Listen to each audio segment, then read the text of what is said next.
উত্তর দিনাজপুর জেলার রায়গঞ্জ শহরের খুব কাছেই ছত্রপুর এলাকায় রয়েছে এই জাগ্রত রাখাল কালী মায়ের মন্দিরটি। শুনলেই গা শিউরে ওঠে। এক রাখাল বালকের বলি হওয়ার পরেই নাকি শুরু হয়েছিল এই পুজো। প্রতি বছর পয়লা বৈশাখের দিন এই মায়ের বাৎসরিক পুজো অনুষ্ঠিত হয়। দূর দূরান্ত থেকে প্রচুর দর্শনার্থীরা ভিড় করেন এই মায়ের পুজো দেওয়ার জন্য। এই পুজো প্রায় কয়েকশো বছরেরও বেশি পুরনো।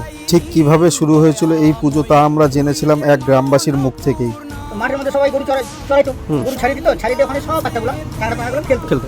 একদিন ওদের কি হঠাৎ একটা মনে হলো, চলো আজকে কালী পূজা করবো। আচ্ছা। কেউ সাজলো কালী, আচ্ছা। হ্যাঁ, কেউ সাজলো ব্রাহ্মণ ঠাকুর, হ্যাঁ সাজলো, কেউ পাঠা সাজলো, কেউ পাঠা কাটার একটা লোক সাজলো।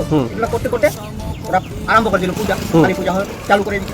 তো আজকে যে বলি করবে হাতে লাঠি দিয়ে, তো ওটা দিয়ে হাতিয়ার মনে করে বলি করেছে। বলি করে বলে বলি হয়ে গেছে। সত্যি সত্যি বলে গেছে। একদম বলি হওয়ার পরে একদম বিরাট ঘটনা হয়। তার রাত্রে ওদের বাবা মাকে স্বপ্ন দিয়েছে যে এখানে আমি একটা রাখাল কালী, আমার নামে এখানে পূজা হবে, এখানে আমি এখানে থাকবো, এখানেই হবে।